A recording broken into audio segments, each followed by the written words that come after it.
Hello, and as the title suggests, we are indeed going to be watching Jordan B. Peterson's review or discussion about Twitter. Today, we're just going to go over his thoughts about it, give some commentary. Of course, Twitter and social media has been something which has been going a bit crazy on the banning and cancelling side of things, so we're going to give our thoughts about that. You guys seem to like it quite a lot, and without further ado, let's get right into it. I have put it on 2x speed, so hopefully we can go through this. I might not respond to all of it, but we'll see the important and interesting parts. A few weeks ago, the wise folks at Twitter deemed it necessary to suspend my access to that platform, despite the fact that I had several million followers, despite the fact that I had used the platform in good faith, despite the fact that I had put in years of time and effort necessary to gain such an extensive following, despite the fact, as well, that I was a genuine force on Twitter trending with a rather appalling and frightening degree of regularity.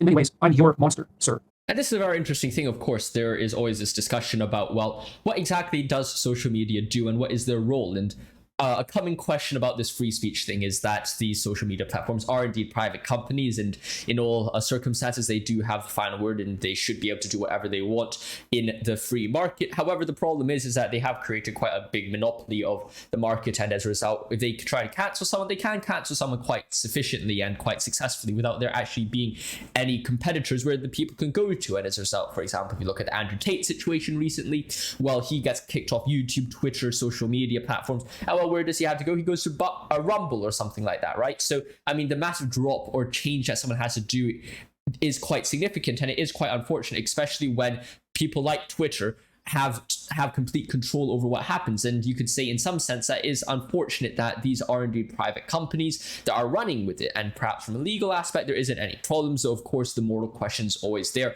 and it seems quite clearly that the moral aspect of Twitter, social media companies, these big tech companies, are indeed going quite far downhill, considering what they accept and what they don't accept.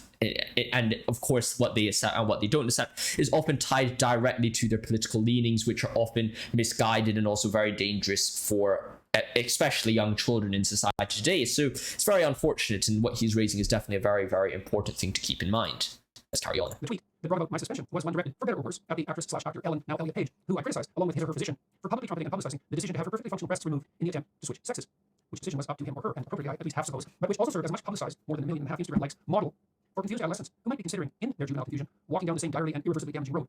I don't think for a moment that was even criticism per se that resulted in my ban, but my use of Ellen's original name, a practice which the exceptionally active yet exceptionally tiny and noisy and endlessly troublesome trans activist so-called community has decided to term dead naming, and which has in consequence become by their anarchic and presumptuous fiat the modern equivalent of a mortal sin.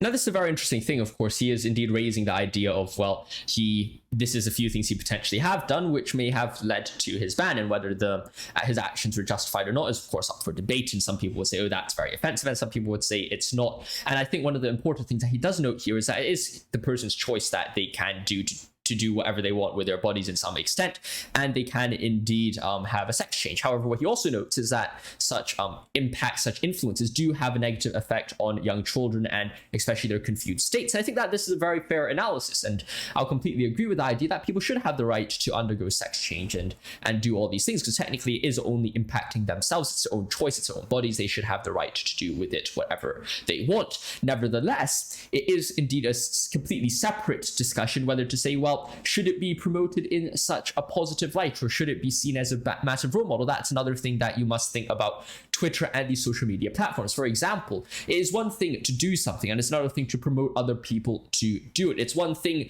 to promote veganism, but to say that everyone must be a vegan might be very dangerous, especially when people have dietary requirements and needs, which certain diets might not be very beneficial for. And it's the same way in sports or in health, when people are suggesting different forms of weight loss diets, different plans like the keto diet, carnivore diet, all these things. It's all well and good if you're talking about it yourself, but to then paint yourself as this godlike image or this idol for other people is definitely a very dangerous thing, and it's something that we have to keep in mind. And of course, these platforms don't seem to have some discrimination as to when is it all right to do something, to say, well, I'm all right as a person, and when does these things kind of go over the line and really cross the line. Because of course, if you turn back to Andrew Tate, he's only saying things and you don't have to listen to him. If that's the case, why do you ban him? Because they clearly think that banning a negative voice might have significant impact on the harm or the misinfluence it might have on young children. And if that's the case, then you might also think about banning these other people like this Ellen Page or Elliot Page, whatever you want to call them, just because of the situation on Twitter, because they might have a negative influence. So it's important that we keep a similar standard on both sides, and we don't fall down the trap of holding a double standard for each side, because that's a very dangerous path to go down. And that's often the way how brainwashing totalitarian states start if you turn back in history.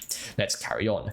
Now, those opposed to my views, and indeed the fact of my very existence, might object, and do so frequently and vociferously on your hellhole of a platform. Hey, self-proclaimed evil capitalist and proclaimer of the value of free speech, the CEO of free market Twitter and his propagandistic minions have the right to allow or disallow anyone they choose to post on their privately owned platform. And that's true. You and they, see that care with pronouns, have that right. But I've also clearly accepted a commensurate, although more implicit responsibility. In principle, at least, Twitter is a platform that owes its very existence to the habit, tradition, and right of free speech, the very foundation stone of the great country in which you operate. It has as the only possible justification for that existence, outside of sheer instrumental greed, its hypothetical contribution to the exchange of views that make up part of philosophical and political discourse, and humor and wit, and indeed, the narcissistic and often near psychopathic commentary that accompanies such exchange, particularly in its electronically mediated form.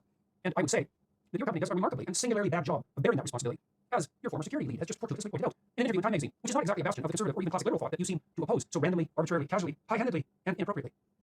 Well, this is a very interesting thing because he does acknowledge the previous criticism that we did give about the ability for them to pick and choose whatever goes on their platform. And I think Jordan Peterson acknowledges this definitely.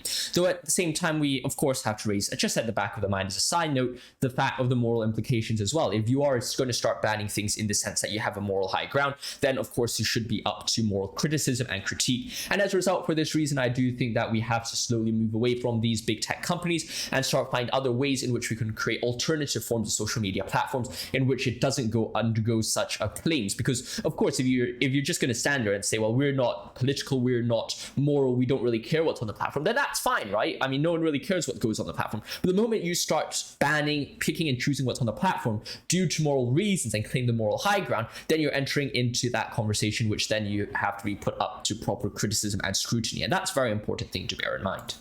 But Mr. Trump also accomplished some singular things, in my estimation, and got very little credit for it, where credit was clearly due. He warned the Europeans a few years ago in no uncertain terms that their virtue-signaling submission to the so-called environmentalist and utterly economically and practically deranged globalist utopians was going to bring them great grief, not least by placing them under Putin's thumb, and was roundly and thoroughly pilloried for offering this absolutely accurate and self-evident diagnosis. I think that's a very interesting point, and of course we're going to cut us to aside the criticism that Jordan Peterson has on Donald Trump, because that could be for another video, and I think it's a very important fact in itself. However, I do think that what he's talking about here is definitely very clear and very lucid. It's that Twitter and all these social media platforms definitely have their agendas and are using their platforms to promote certain agendas. And when you see such a circumstance happening, you can clearly see what it's heading towards. It's heading towards a form of social media brainwashing and a form of directing the culture wars. And that's a very dangerous thing, because when these main platforms with so many viewers on there start directing what people are hearing, what people are viewing, the media that they're exposed to, it leads to nowhere apart from destruction and tyranny, and that was basically what people did in the Third Reich under Nazi Germany, or in Soviet Russia, or basically any other totalitarian state. They would basically cut down on the media, the material that you're introduced to, and slowly but steadily you will then fall into only hearing one narrative, and sooner or later you would become brainwashed. And that's a very dangerous thing. And when people say, oh, you're a conspiracy theorist when you don't believe things like shady men in black suits and people are controlling the world, well, this is a very clear example of that. And it might not be under the name of the Illuminati or anything like that, but if you look at the situation, it's like, well, there are very strong people with great power, these Twitter, these social media, big tech companies. They're able to brainwash people very, very easily. And all you need to do really is to turn on to your Instagram feed and look at what these teens are posting in society today. They're posting leftist nonsense and radical nonsense all the time. And it goes to the right as well. And sometimes they create echo chambers for the right as well. But normally it's led towards the left. So you could criticize both sides. So I think it's definitely something which is very dangerous. And it's very important for us to recognize that on the moral side, Twitter does not have a high ground, and that these big tech companies are nothing but, how do you say it? People who develop and try to create a form of brainwashing akin to those seen in Nazi Germany under the Soviet Russia and Maoist China as well. So that's a very important thing we keep in mind when we are interacting with Twitter and these big tech companies and platforms. And your company had the presumption to ban Mr. Trump, despite the fact that he was the democratic choice of the majority of your populace elected president, remember? And you haven't seen fit to lift that ban, despite the fact that there is truly no shortage of genuinely bad actors on your very poorly run platform. Before we carry on this video, however, I'd like to suggest that if you want to support our channel, feel free to support us on Patreon. It's a way in which you could support us financially. I am indeed heading off to university soon, and I will have to take more financial responsibilities in this front as well. So as a result, if you want to support what we're doing here, then feel free to go check that out. Let's carry on with the video.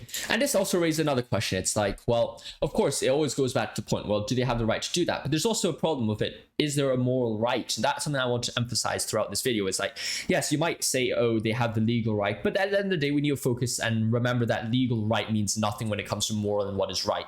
The law got nothing to do with creating or developing the most moral society. It's there to create a society in which those who create the law want the society to be in. And I mean that in very loosest terms, because you see what the law is. Well, you go to Nazi Germany, you see a law which was then there to create a very totalitarian state. So the law is not there to create a moral kind of landscape. It's there to create a society which follows what the people in power want the law to be and what the society to be. And as a result, what I am very worried is that these big tech companies are slowly moving towards the direction of the law. And in some sense, they want to merge the two together. Instead of just saying, well, the law is there to create a society which works, they're saying, well, the law is there to generate moral people, and it is our obligation as big tech companies to manipulate people into following this certain conception of the world. And that's a very dangerous thing, and the problems of such a worldview is just so clear, and it's something that we just have to be worried about all the time and just keep in our minds all the time. And that's something that you have to bear in mind when you are approaching these problems, and it is a very real problem indeed. However, I do think that if they were to continue allowing these things, then naturally someone should, with the capital, make or create an own social media platform which is able to host people without having this kind of pseudo-moralistic standpoints, which we often see in these sort of big tech companies, which is a very, very worrying and damning thing.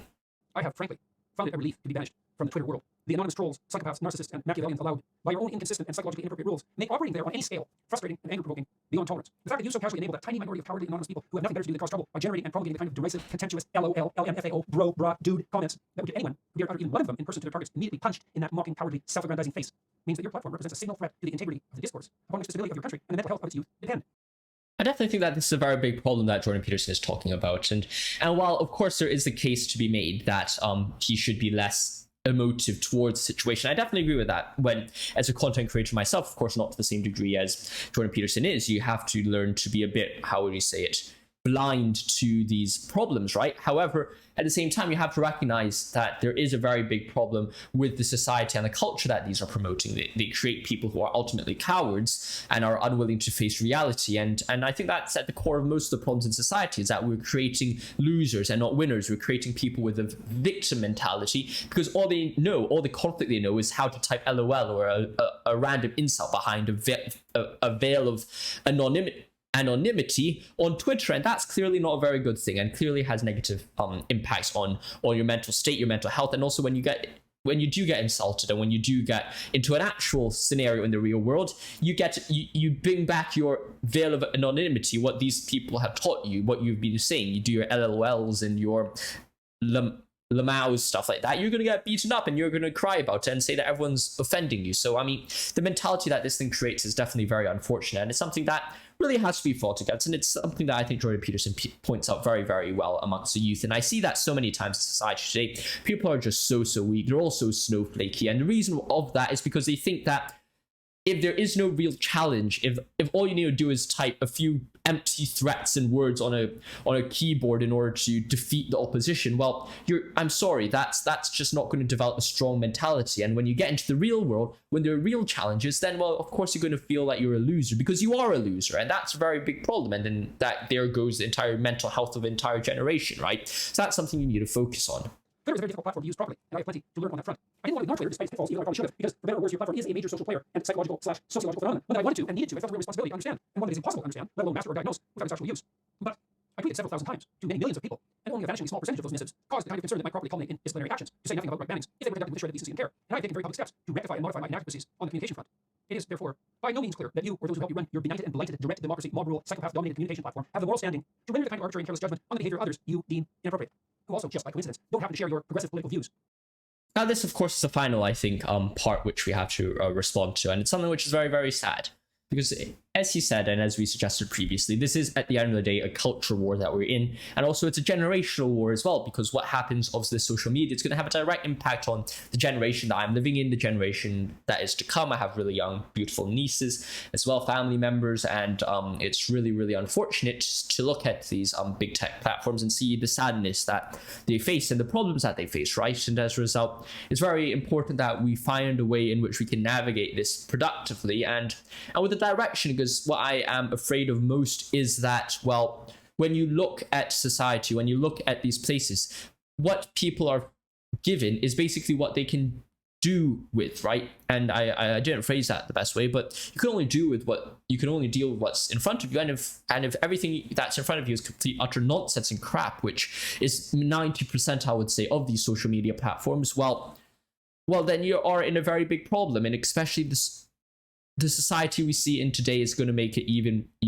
it's way worse for people who haven't faced any challenges. And I would like to end off this video with a wise quote I saw on YouTube once. It's saying, well, hard times create strong men. Strong men create easy times create weak men, and weak men create hard times. That's a cycle, and I think right now in society we see the very peak of this easy time, and we can only dread what is going to be coming up next. I hope you've enjoyed this video. If you enjoyed this video, make sure to like and subscribe. Stay safe, my friends. See you soon. Thank you for watching, and goodbye. I'll see you next one.